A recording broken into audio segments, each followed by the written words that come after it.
Hello, I'm Caroline of Movement Style. The video that follows is of a personal training session with a client who's in the early stages of recovery following a hip replacement operation. At the time of the video, Joss, the client, is 6 weeks post-surgery.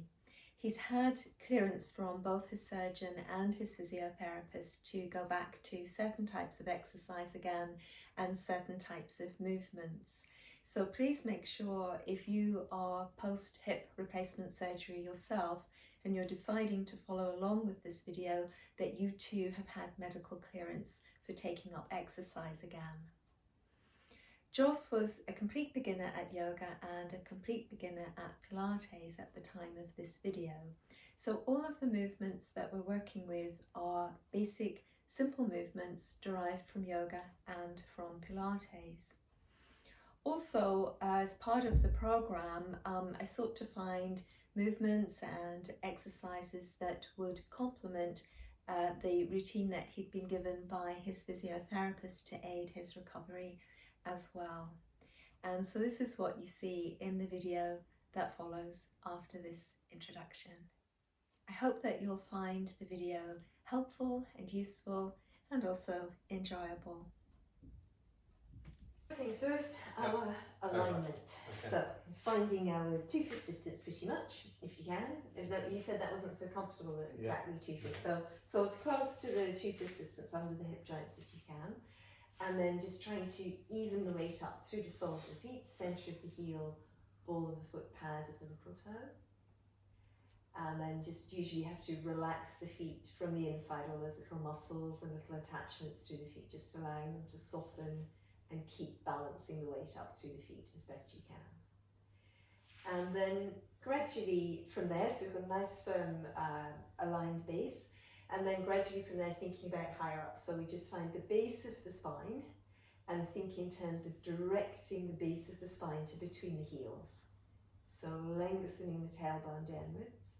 And usually on an exhalation is a good time to let the spine sink down at the base of the spine. So yeah. Now as the tailbone begins to move downwards, you can probably feel the back of the waist, those muscles there a little bit lengthening, small of the back opens up. And then we need to think in terms of bringing the crown of the head directly above the tailbone. So as we do that, at the same time, we need to keep the pelvis, the ribs and the head one above each other as best we can. So that means probably let the knees bend a little bit, and then crests of the hip bones directly forward, tailbone diving down, crests of the hip bones directly forward like headlights. Then back of hips, back of ribs, back of shoulders aligned, back of head aligned. And as we bring the ribs back, we might need to think about the breastbone lengthening downwards and the ribs narrowing in towards the spine a little bit. And then with the knees slightly bent at the moment, we just engage the strength around the waist really firmly as if we are fastening a very tight belt. So if the belt's elasticated, it squeezes in at the back and at the sides and the front. And even though the belt is quite tight around the waist, we're going to try and squeeze our waist away from the belt so that we could run the fingers right around from the back to the sides, to the front. Yeah. And then just double checking again, back of hips, back of shoulders, back of head level. Keep hold of the strength in the waist and draw up through the muscles in the front of the thighs, backs of the thighs, pull up in the gluteal muscles to re-extend the legs, so you don't disturb the back as you extend the legs. So if you can, just let the breastbone lengthen away from the face of it, and the ribs funnel in towards the spine at the sides and the back, that's it. And the lift for the shoulders and the rib cage comes from the waist. So you support the ribs from below with the strength in the waist, sides of the ribs and back of the ribs a little bit in the floating rib region, engaged to the spine, shoulder blades wide and they release down the back. That's it, good. So it's a bit tricky as we first try to do it because we tend to hold a lot of habits in the body, but we just keep coming back to it and it gradually builds in. So then challenging the core strength to hold the spine lined, with raising the arms. So this is the one where as we breathe in, we let the arms sink downwards, collarbone broadens out, opening into the shoulder joint, lengthen through the upper arm to the elbow, to the forearm, to the fingertips, arm floats up. And then as you're ready, on the exhalation, arm comes back down. So we're trying to think in terms of holding the shoulder blade in position. So at the start of the movement, the shoulder blades are wide and in the back of the rib cage. And we've got muscles just positioned in the back of the rib cage on the line where the shoulder blade is when you're not doing anything, sinking down. So you're going to try and keep working the muscle between the shoulder blade and the spine to hold the shoulder blade in position.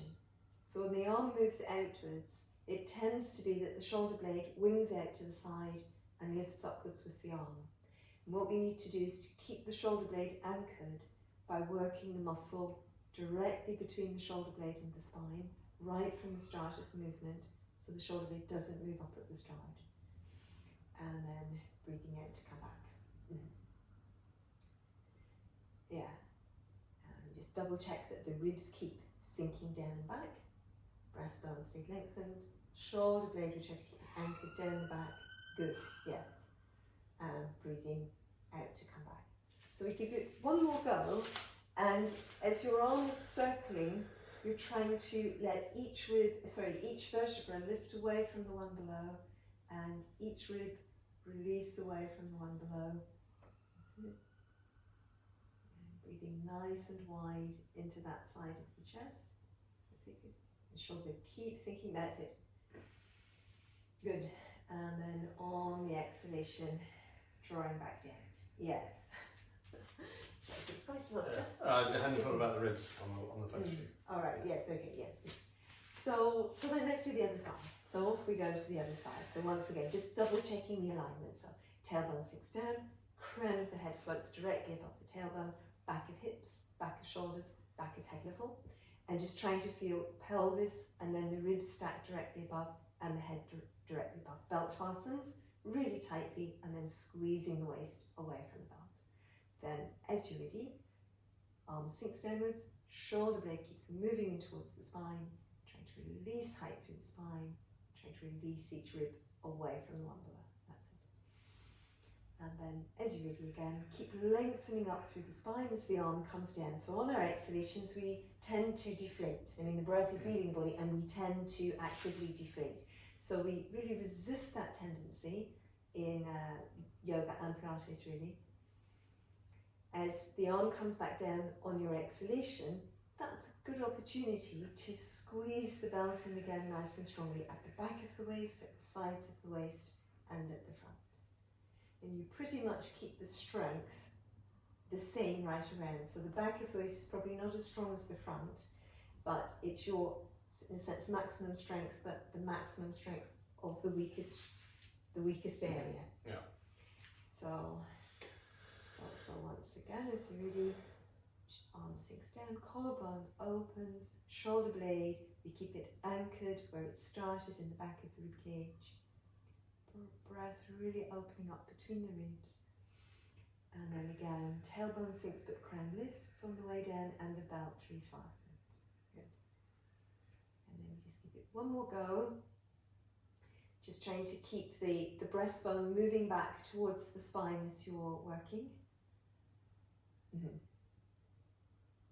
Yeah, keep it moving back towards the spine. Yeah. And then coming back. That's it. Yes. Yeah. So we tend to forget about the upper abdominal strength in general. So lower abdominal strength, people work quite a lot. Yeah. Midsection, one way or another, at least at the front, people work it quite a lot. But the strength in the upper abdominals, right here between the ribs, where rectus abdominis pulls right up onto the base of the rib cage, breastbone region. It doesn't leave the breastbone, but it's sort of here. You know, people tend to forget about that, but it's quite crucial for our posture, and it's very crucial for balances as well. Because a lot of time people trying to balance, that ping's open. Right. Whereas it needs to pretty much stay in position. Yeah. So then, as we're ready, let's add in a little bit more core strength. So we've got the belt activated. How about we activate the lower abdominal strength? So that's where we can imagine, what I do in standing often is imagine the muscles just contracting in a little smile. So from the pubic bone, getting the sides of the abdomen to pull back, imagining a smile up to the crests of the hip bones. How's that? So that gets those sort of sheath muscles. It's a bit as if you'd zipped up a pair of jeans that were quite tight, and then you could run your fingers down between the blue fabric of the jeans and your tummy. Like that, yeah. So then you've got our smile or our zipped up too tight jeans, and then the belt. It's actually really affecting my glutes. Oh, it shouldn't. Right. So try to, so I just trying to find that. At the front. Yes. Yeah. Just at the front. Is it working? Yeah. Yes. Yeah. Less so, yeah. It's typical that happens actually, and all the hip joints. So you can imagine, if it's easier, imagining that you're zipping up a pair of jeans that are quite tight, and as each tooth of the zip pulls together, you need to draw your abdomen back. So you're not being the zip, you're being you, pulling back away from each tooth of the zip as it comes up. It's too tight. Right, yeah. And then just in addition to that, you try to pull back behind the blue fabric so that you could squeeze it, yeah. And then adding in the belt. So we've got the jeans zipped up, plus the belt on now. And then let's think about this one. So I'm slightly let's do a point. So as we're ready, we're going to let both arms float up, keeping the zipped up jeans and the belt in place. Just trying to keep the rib cage funneling down towards the waist and the spine. Inhalation, the arms come up, and exhalation, they release away. That's it. So when I'm doing it, if I really do it with my breath, I let the movement starts before you can really see anything. So the movement starts, the tailbone pulls down, but the sacrum immediately begins to lift away from the tailbone. So the movement is really like this. So the waist starts to lift, and then each rib releases away from the one below. So the lift doesn't come from above. It is really flowing through the whole spine from below.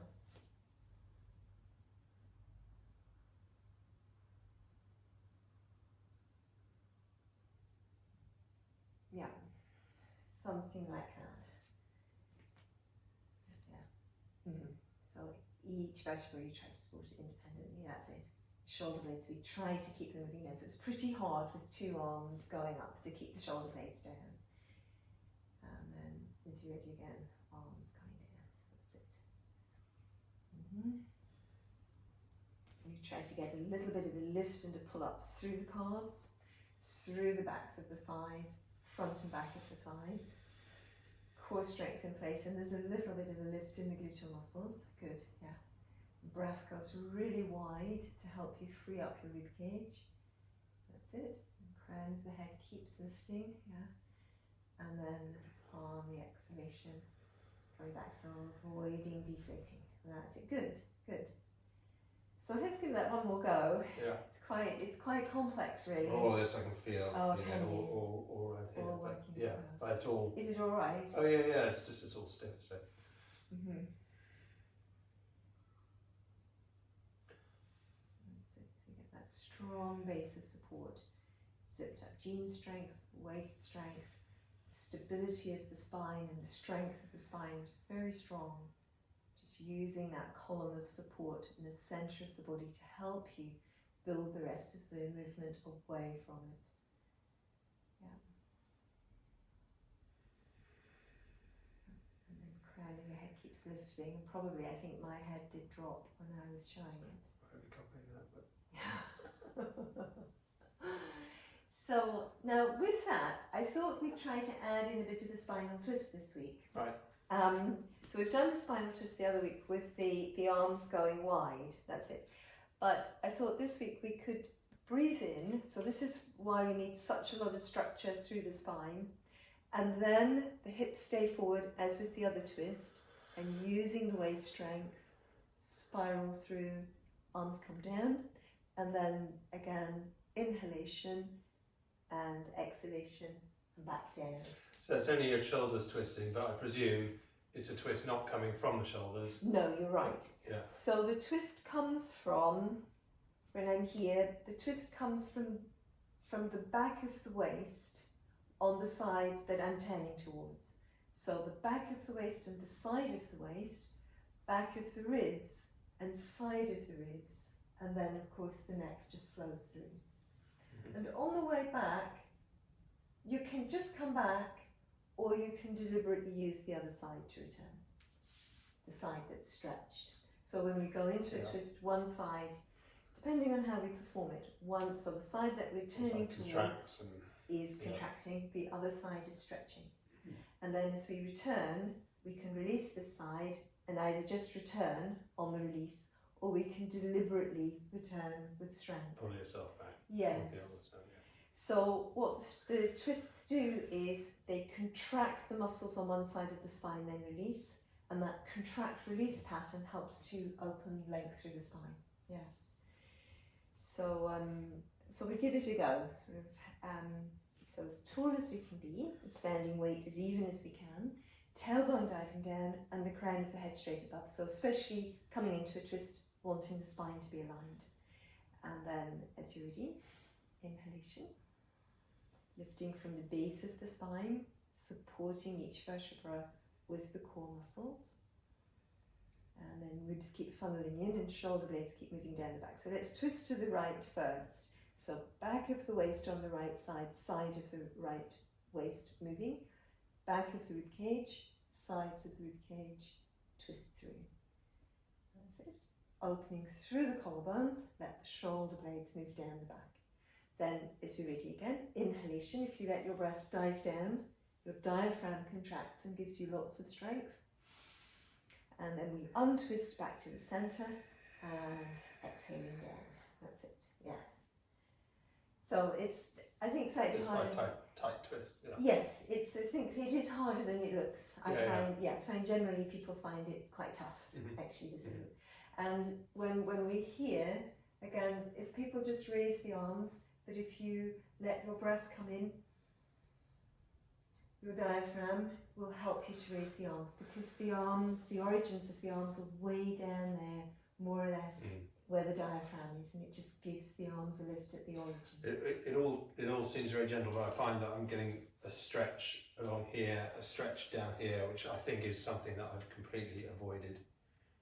Because the operation goes in here, yes. So you'd expect that all of this needs to be built up and managed. Yes. But actually, this hasn't been doing anything either, and this is really stiff. So it's just interesting that all of this is, although we're up here, and yes, exactly. It's all driving stretches and down the front of the side. Yes. There's quite a dynamic, because don't forget that the origins of the legs on the front of the spine eventually arrive down here in a thigh, hip flexor connections, and then some coming over the lower back and into the legs. So there are the legs are obviously well tied into the hips and the back. And it's all stabilisation work. Yes, it isn't is as well. Yes, through the legs as well. Yeah, and the adductors are big muscles. Yes, they are. They're very important muscles. Yeah. All right. All right. So we give it a go to the other side as well. So as you're ready, nice and tall, and then breathing in, and then once again. So this time it's going to be the back of the left waist, the left side of the waist, twisting through, and the arms going nice and wide, opening out of the collarbones. And then once again, you let your inhalation flow, arms follow, coming back to the centre, and again, exhalation coming there. Yes. Should we give it one more go to each side? Yeah, yes, definitely. Yeah. I thought the first one was better, certainly in terms of twisting. Yes. So I think with this, the second one, that last one, that your arms came into the twist a bit too fast. So I probably didn't probably time the coaching as well. So it's the back of the waist, side of the waist, back of the ribs, sides of the ribs. The twist comes pretty much then the arms come Right. in. Okay. Yeah. Okay. Yeah. And also, I think my hips moved. Yes, possibly because the arms led Right, more, yes, but it's probably to do with timing, I think, more than anything. So once again, as we're ready, we just align through the spine, and then trying to have that sense of releasing the weight of each vertebra away from the one below, which means the core muscles have to pull in really firmly to that portion of the spine. Then as you're ready, the back of the right waist begins to twist you. Keep pushing the right hip forward, side of the waist on the right, and then the ribs squeezing in. We'll find that one. Yeah, and then the arms open, collarbones, and short arms come slightly lower in line. Yes, yes. Then once again, as you're ready, shoulder blades keep moving in towards the spine. That's it. Exhalation, and back down again. Yes. Yeah, it's funny what the arms do, isn't it? It just seemed to create much more. Dropping the arms seemed to create much more of a stretch. Right. Interestingly, or it just seemed to change the. Yes. Just seemed to change all the weight.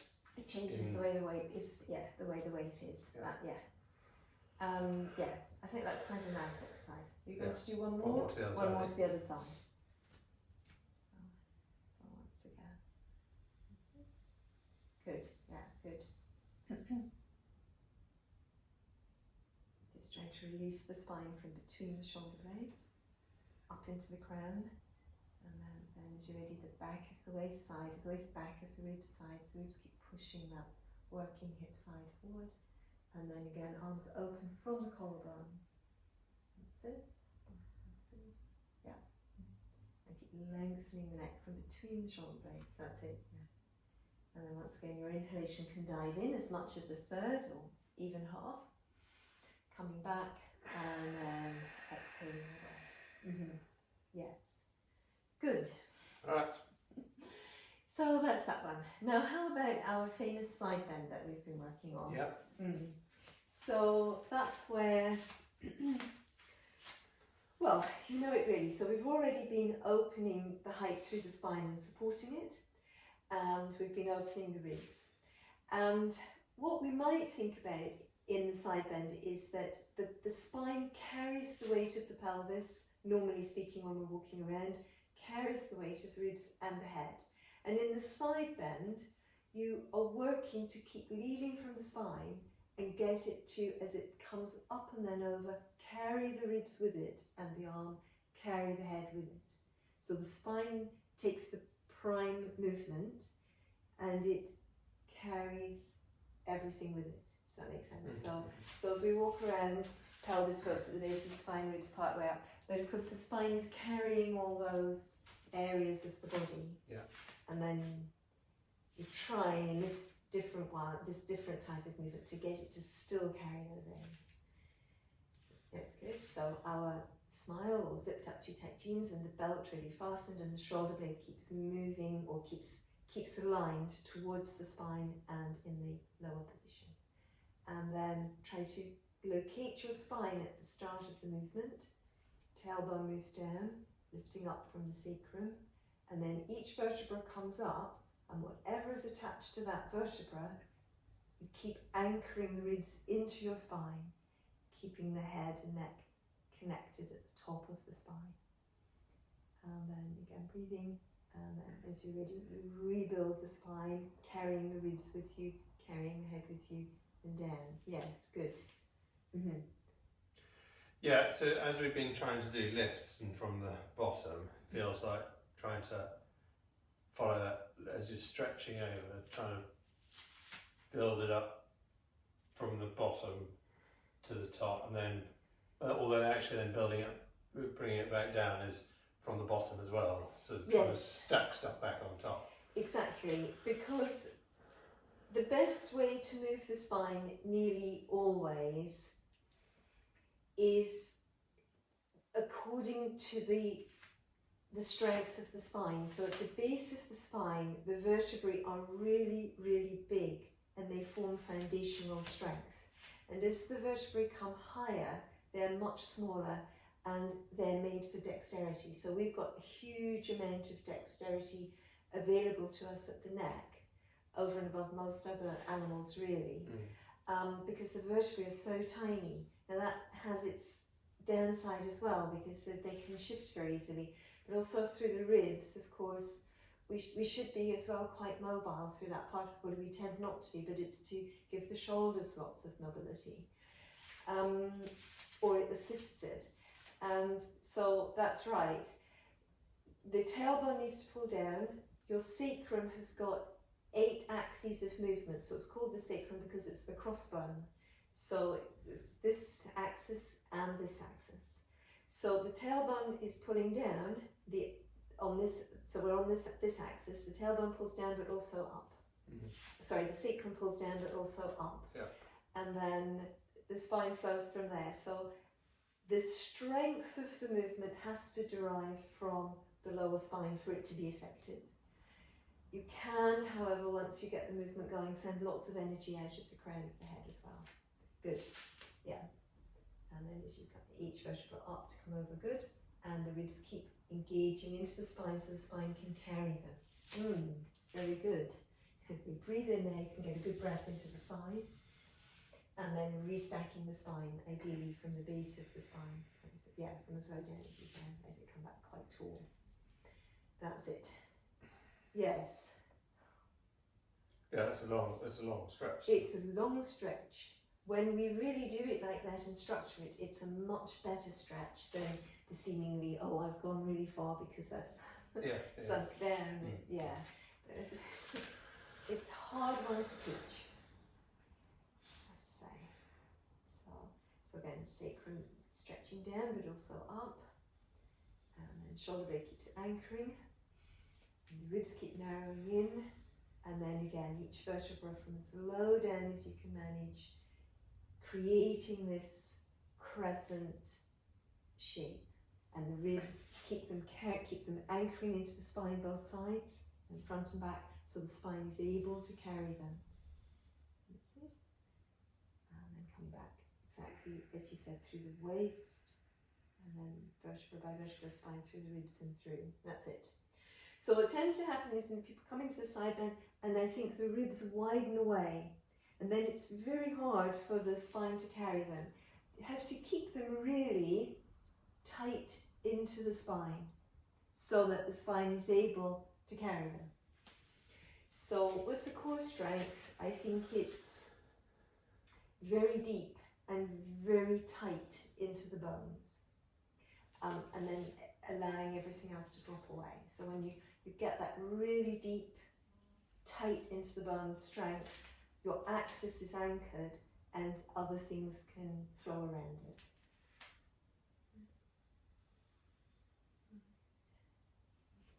Moving down, keep lots of height going in both directions. That's it. And keep the ribs really squeezing in both sides. That's it. And the lower waist pushes up from beneath. Yeah. So you keep your crescent really long. That's it. Good. And then the waist contracts as you return.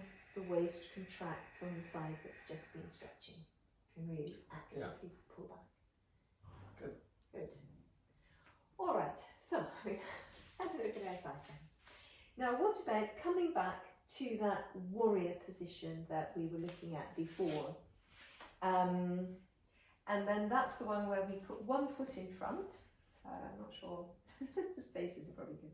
So we put one foot in front and 1 foot behind. And the legs are still on the alignment with the hips. And then we're thinking about, again here, you need to think about that your spine is wedged into the pelvis, and essentially each side of the hip is where your leg begins. So your spine lengthening it down and up over the sacrum, and your legs open evenly, in a sense, away from either side of the spine. Yeah, so that this movement, for me, really begins here. And then I lengthen into the lunges and let the spine release up as much as possible. So now just double check as you're coming in, keeping that upper abdominal strength in place as much as you can. Yeah. So yes, so inevitably there's a bit of an arch through the spine because one leg has gone behind you, which is always going to pull the lower back into a little bit of a back bend. But we're avoiding that from happening, so that we keep the ribs and the pelvis still as aligned as possible, moving towards each other, and the spine stretches in the middle. Yes. Now, And weight balanced evenly on both of you. It's a little bit more to the front foot than to the back foot. Right. Just it's probably 60-40 to the front foot. Not the 80-20 I had. Yeah, not so much so. And into this, if you can, we'll put same arm as back leg, that hand can go on to the sacrum, or it can press the base of the sacrum down or the tailbone down. And then you're coming into your lunge and just keeping your spine really tall and releasing up into this arm. And then as you're ready, exhaling to come back. Back heel can lift or it doesn't have to. I tend to lift it, but it doesn't need to. So again, breathing in, sacrum keeps moving down, base of the breastbone, muscles there keep working, and then releasing. So try to get as much height through the spine as you can. Good. So let's do one more like that. Good. And we're going to just try and hold it for a moment. So we breathe out, hold the position, and then just check that your legs are quite steady. And if they are, releasing the hand from behind and breathing in to let it lift up and join the other one. And then just try and hold a breath or two here, collarbones open, shoulder blades released down the back. One more breath if we can manage it. And then as you're ready, on the exhalation, just releasing on that side.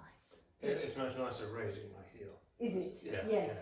Yeah. Yes. But also it seems to, it slightly, there's just a mirrored movement of bending the knee and lowering the foot, so it sort of allows you, that certainly allows me to.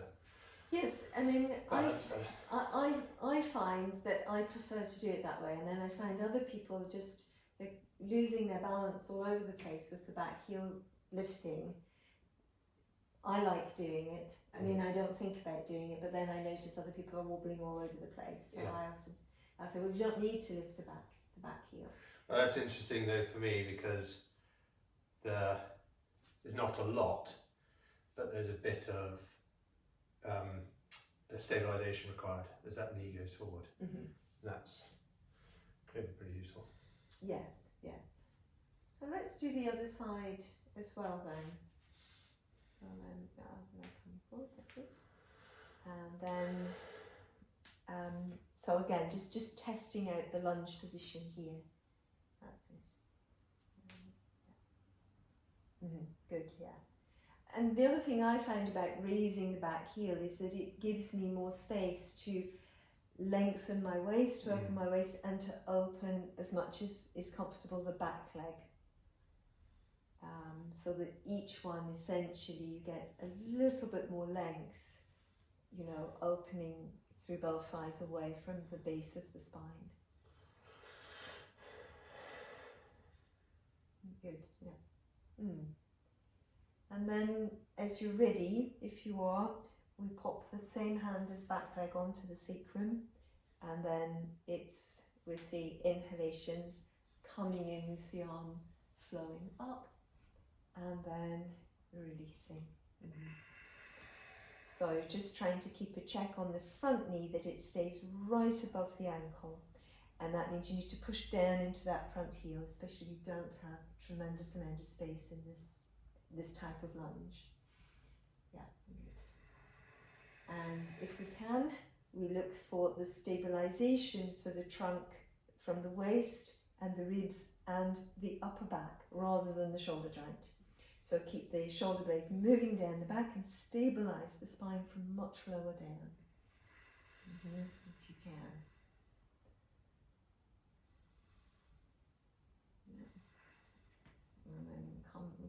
back from that one again. So what can tend to happen in these movements is that people do a lot of work here to stabilise. Yeah. And we're trying to get the spine to be stabilised from much lower down. And the arm's an independent movement. Yes. The arm essentially helps you to lengthen the spine a little bit more, rather than that it's any kind of primary force in yeah. Is that right? Now, can the other arm come up on this one? If not, it can't. But I only bring it up if it feels all right. Yeah. Feels better. Oh, does it? That's good. All right. So then a breath or two here. Good, good. And then, as you're ready again, an exhalation to release away. Yeah. Well, there's also, I mean, the calf's tight, and Yes, yeah. clearly you can feel that down the front here. But that's something that needs to get released, isn't it? Yes, probably. Yes, gently. Yes, yeah. But, you know, the docs are all saying, you know, make sure. Oh, yes, doing those next. Yeah, as you make sure you open this bit up, as well as, you know, as you're building up all of this. You know, there's a chance to forget about the front and releasing the front, and otherwise it also ends up crunched up, I guess. Yes, no, it's sometimes hard releasing the front. Do you? I think, did we do this one where you come into a lunge, you square up, and you side bend away from the back leg? You need to keep the pelvis square, and that tends to be a really good flexor stretch. Can, if you want. We don't need to.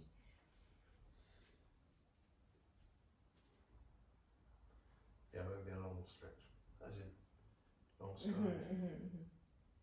We'll see whether it works, or if it's any better than the other side bend one, or different.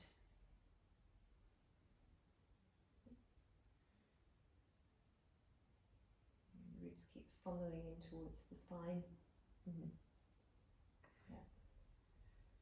Yeah, there's a bit more stretch down the front. Yeah. It's a different one. I'm coming back. Yeah. Yeah. That's interesting. Yes. So now, how are you doing? Do you want to do a few more? Yeah, definitely.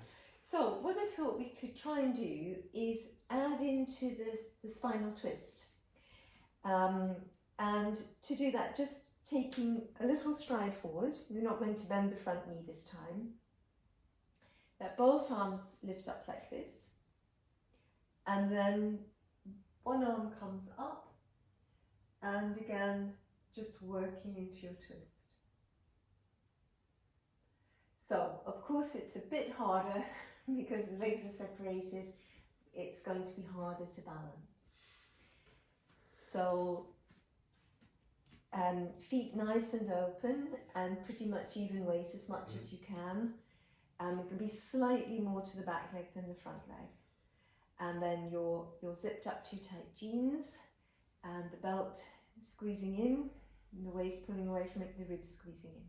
So just gently breathing in, and as you breathe out here, it's pretty much about the shoulder blades sinking down the back behind you. And then this part, as the arm flows up, it's about letting your spine lengthen, especially as it comes alongside the ear. You have a moment when you can really release your maximum height between the tailbone and the crown. And you need those spaces so that as you use the side of the waist and the back of the waist, the side of the ribs and the back of the ribs, you are able to have enough space to twist. And then gradually that arm just comes to shoulder height behind you. Yeah, good. So keep threading the strength of the legs up into the hip joints, glute muscles working. And let's just come back by sweep. Okay, you can sweep up if you feel strong enough, or you can sweep down and back. So you can just sweep downwards and forwards all the way through, and then just step back. Yes, so it's the beginning of the Trikonasana, a triangle posture. Right. Yeah, it's the origin there. So then we give it a go on the other side. That's it. So again, the groundedness through the feet is quite key the sense of the strength of the legs giving you a grounded support at the tailbone, is quite key. And then once you feel your foundation is in place, then the inhalation coming up, breastbone still dropping, and then shoulder blades dropping. And then as you're ready again on the inhalation, arm flows up, letting your spine really grow tall, especially at the moment the arm passes the ear. Then the back of the waist and side working, back of the ribs and side of the ribs working. Collarbones open as much as you can, that's it, good. Breathing, and then again just let the arm, I always think of it, swim under and through, and then letting go. Good. How was that? Yeah, not bad. Yeah, I mean it's definitely a stretch at that point. So yeah, we need some more practice on that, I think. Yes, well, we can practice it. Yes, other days and stuff. Yes. Now how about, from all of those, the forward bend that we were doing at the chairs? Yeah. So that you're trying to get that lots of length through the spine. So I have this method where you take hold of your support and then using lots of abdominal strength, just rounding through towards the support. And then from there, you walk the legs back a little bit, unfurl the spine as much as you can. And then walk the legs back a little bit, unfurl the spine as much as you can. And then again, and you keep walking back, not too far each time, so that when eventually your spine is as unfurled as it can be, your heels will be pretty much underneath your sitting bones. And then we need to keep opening the sides of the rib cage and the front of the rib cage probably. Heels might walk back a little bit more if you're all right with that. And the shoulder blades keep going nice and wide and coming back towards the sitting bones. You let the sitting bones reach back, and you try to get your sacrum to stretch back and forwards. So as if up and down. So it's the other way, it's going to open that way. Yeah, which is quite hard. So then you need to release the muscles working between here and the inside of the hip joint, and instead use the zipped up jeans. So wide to the crests of the hip bones. So we need lots of strength there, but different strength. Yes, good. And then let's just walk it back in again. So with these, it might be that a second one will automatically be better than just holding on in the first one for a long time and coming back and rolling up. So with a forward bend, we're coming in perhaps not the optimal way to achieve this, but with a forward bend, in order for the pelvis to hinge, we have to get a little bit of separation between the pelvis and the top of the leg. If we've got massive, great sockets for hip joints and quite small thigh bones, we can just flop to the floor really probably easily as long as our muscles are long enough. But for many of us, we have to create the space we need in the hip joint to be able to perform the movement. So I support my pelvis a little bit away from my thigh bones with my zipping up the too tight jeans and the smile muscle. As I move forward, I keep the strength of supporting my pelvis coming from there, so that I'm able to hover the pelvis a little bit away from the tops of the thigh bones so it can keep moving. But if I work between here and my thigh, I'm locked in. So if I use the hip flexor muscle that descends over the front of the spine through the pelvis and anchors into the top of my leg, I haven't got the room to move. Because I'm being tied together. Whereas I have to stretch that muscle a bit at the front to be able to keep my pelvis moving, otherwise I lock it into position. So, I mean, obviously the amount that we lift the pelvis off the thigh bones is very gentle. Yes. But we need to use that strength rather than the hip flexor. Yeah. So the problem with the way we're coming in is that you might be using quite a lot of hip flexors around the spine. But again, if you support the pelvis, even though you're rounding the waist from your deep abdominal muscles, then you may find that it's easier to begin to lengthen the spine away as you go back into the position. Yeah, yes, good, yeah. And then open forward over the sacrum as much as you can. Yeah. Shoulder blades are wide, and then you down back so the shoulder blades come this way, and the breastbone opens up. Yeah. So the biceps let go, and the triceps work. Yes, good. And then it should be a nice, good stretch for the spine. And then again, as you're really just walking back here, so just not dropping, which I often forget. How is that? It's a good stretch actually. Yeah. Yes, it is a good stretch when we can really get the spine to free up. Yeah. And that's really important down the base actually. Yes, it is. Yeah. Particularly for me. I know. Well, I mean, the thing is, gravity keeps sinking us into that, doesn't it? You know, and we can lift up, but a lot of the time, again, people are lifting from here instead of structuring the lift where they need it. I just noticed since the operation that actually my back has been quite loose, so it'll click. It has been clicking very easily, but just over the last week or two, so it's 7 weeks since the operation. It's just, I've just had a few bits of tension that have stayed for a while, and I wonder whether it's just because now more muscles are moving, so it's right, sure, yes, getting more involved, doing bigger things. Yeah. So I think that's something I definitely need to ensure I keep loose. Yes, yeah, we keep it loose, but at the same time structured. Yeah. It's a tall order. We'll keep it loose at the right point. Yeah, exactly. It is quite tricky because we are upright. I think it is hard for us to keep our movement well maintained.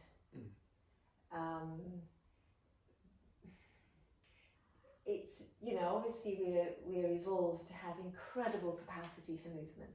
We obviously, as human beings, we can have incredible capacity for movement, but maintaining that capacity is quite hard work because gravity just bears down on us all the time.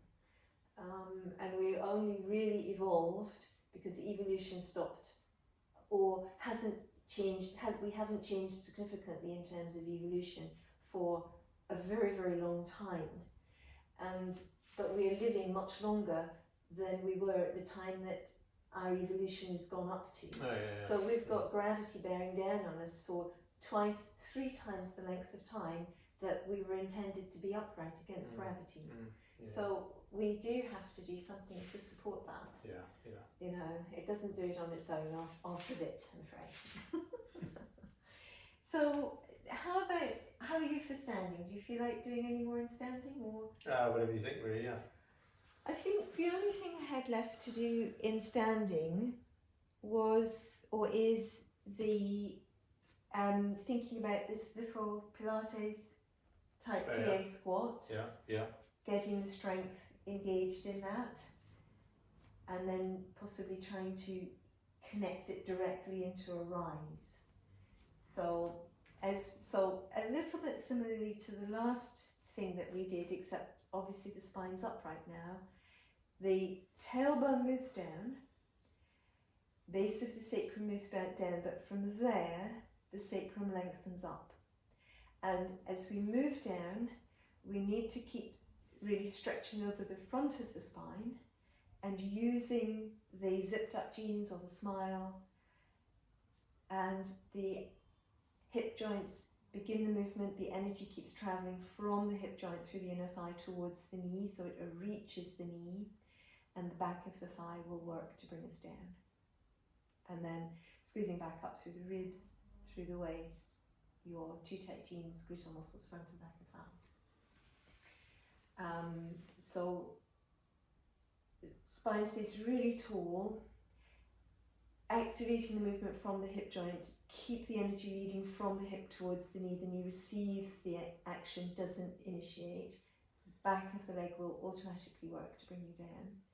And then again, squeeze up ribs, waist, your too tight jeans, bottom, front and back of thighs. So just check you don't go too far forward that the pelvis tucks under.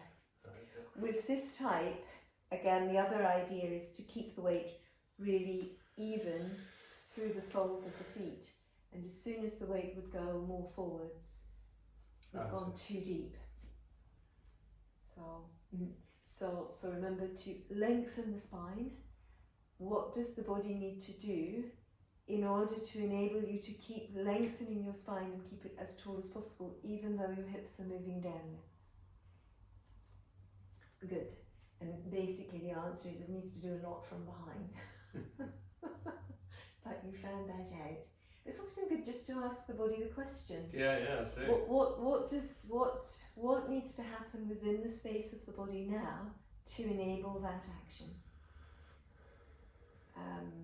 To facilitate. I feel lots of that then. Yes, because I think it really does.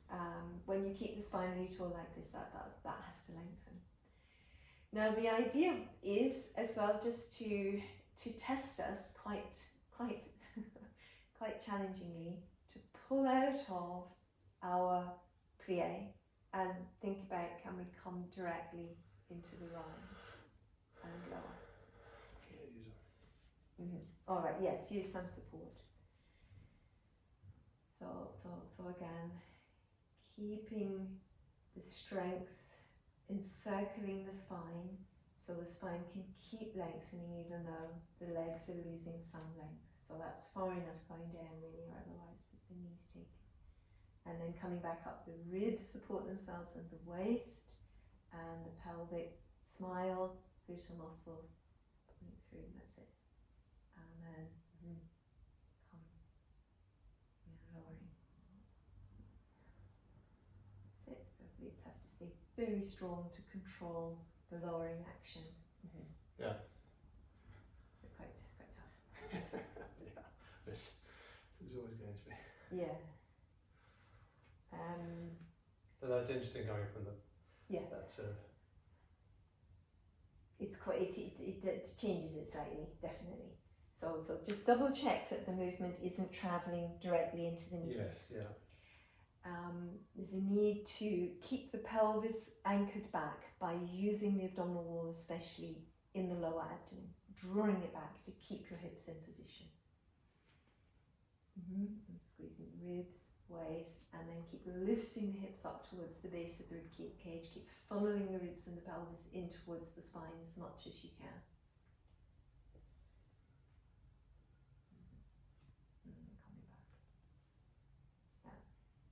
Coming back. I'll give it one more go maybe if you feel like it. Yeah. Yeah, so when we go into the when you go into your plie, your tendency going into the plie is to let the hips sink forward. So going down, keep the pelvis. We need to as the spine is traveling, keep the ribs and the pelvis on the same line so that the spine can carry them easily. And as you're coming up, your tendency will probably be to let this part of the body escape from the spine. So again, you just try to keep the ribs and the pelvis in towards the spine as much as you can and traveling together. So the belt squeezes in 360 degrees, but it also keeps lifting the pelvis to the ribs and funneling the ribs to the pelvis.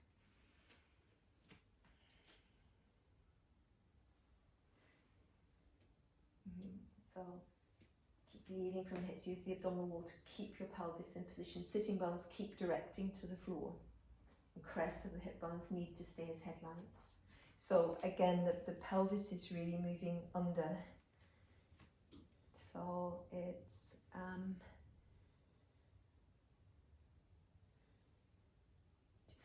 almost as if you let your hips sink away from you. Yes, there. Yeah. We can't go far. That's it. And then the ribs squeeze up, and we just double check the ribs don't move forward. Okay, yeah. And then rise. Good, yeah.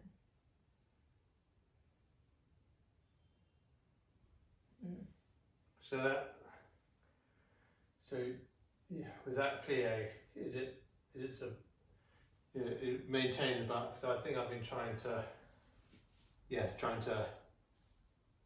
produce a sort of stretch down the front, as it were. I think we should be careful rather than a semi-squat. It's a sort of forward squat. Yes, it's almost like going into a lean almost. With this kind of plie, you see, depending on the length of your thigh bone and the length of your shin bone, you have a range of movement before your knees are going to go past your toes, which is little. I think in me it's really very, very little. It's got a little bit better as time's gone by because my calves have opened to accommodate it. Right. But I think this is my maximum position. Yeah. And then my knees will go too far. And then coming back, there is quite a lot, even though we've been trying to maintain the neutral, which I think that I do on that plie. There's quite a lot that we have to do to adjust the core to rise. And to make it really effective, try to rise from the core more than from the legs, if you can. I think the adjustment is because we all of us, that had come up there, we all of us have some fault, whatever we think, however much we're staying in neutral, we've all got probably, apart from the royal eye, we've got some which I'm destined for. We've got some inaccuracies in how we're holding the spine as we go into the plie. Yeah. And then we've got the adjustment on the way out. But as much as we can try to begin to iron those out, obviously it's very important for lots of movements in daily life to be able to keep the bent knee action and the trunk action synchronized with one another as much as possible, climbing stairs, at the gym or whatever. It just is it's useful. Necessary, yeah. All right. Good. Are you going to do a cat stretch, do you reckon? Oh yeah. That's probably enough Enough after that. Yeah. I think we should just stretch the spine out to finish. And then finish. We're doing that here. Yes.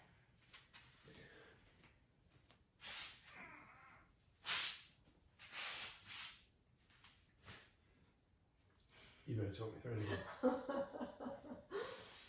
So I think I've run out of talk. Even I've run out of talk now.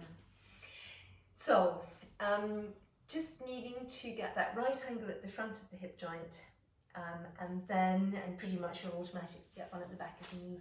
But then the other right angle is at the back of the shoulder joints. So your spine is nice and long in between. That's it.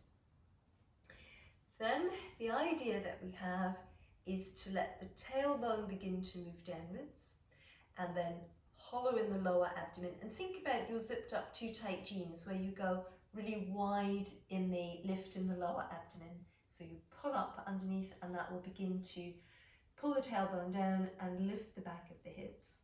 Then your belt fastens at the side and the front so that your waist moves really up, and then you can squeeze in at the base of the breastbone and just round through.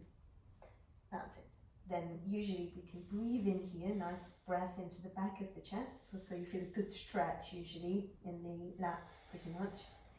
And then from there, from the tailbone, lengthening out again. So from the tailbone, sacrum moves downwards and forwards. And we thought about this last week. We need to, once the sacrum starts to move down, really lengthen the tailbone back so that the rest of the spine is opening up from that vivid sense of the tailbone reaching back. Collarbones broaden, shoulder blades wide and move down the back. And then you can just release your upper chest forwards and upwards. Good. And then from there, flowing in the opposite direction. So the tailbone begins the movement on the return, pulling under your broad and wide scoop and hollow in the lower abdomen like your jeans and pulling back behind the blue fabric. Your sides of waist and front of waist and navel lifting up to the spine. Can hook the navel up towards the base of the breastbone and or just squeeze the ribs in at the base of the breastbone and rounding in. So again, a breath diving back into the back of the chest. And then once again from the tailbone moving outwards. So sacrum moves downwards, tailbone really reaches back through the waist, lengthening, ribs keep funneling into the spine. And you use lots of strength underneath the pelvis, that's it. Collarbones open, shoulder blades wide and move down the back. Good textbook, pretty much. So, why don't you do one more textbook one? So you're deep, packing under, broad and wide scoop and hollow, waist and base of the ribs, that's it. And then a good deep breath here. Can relax the neck in that position if it's comfortable. Can't relax, I don't. Can't you? Then tailbone reaches back, sacrum moves downwards and forwards, and the whole spine flows forward. And that's it. You just keep the lower spine and the waist supported. Collarbones broad and shoulder blades wide. Move down the back. Good. Well, it's very difficult as you start the, whatever this bit is. Yes. Camel, that must be the cat. You're going from the camel to the cat. It's not collapsing everything, so maintaining it as you're stretching out the tailbone, it's sort of keeping this bit engaged. It is. That's quite. It is challenging. Yeah. Because you're at a very disadvantageous, and can release away from that if your back feels stretched enough. You're in a very disadvantageous angle to gravity. And so the body has to work quite hard to maintain neutral spine in that position. Yeah. But it's also, but you've also got everything on the front that you're trying to say, right, the bottom bit, do this, and the top bit is still going to so you're going to try and arch it forward. Yeah. So again, it comes down to, with a back bend, of course it's not an abdominal stretch. A back bend, if I were to begin a back bend from here, I need to keep lifting my pelvis up towards the base of my rib cage, and I need to keep squeezing them together so that I can find my feet, lengthen back, shoulder blades push up, and I keep lifting the hips up. Yeah. So there's not too much stretch, which people don't understand. Yeah. Nobody ever really explains it. Yeah. If you'd understood that when you were trying to learn gymnastics years ago, you could probably have done things.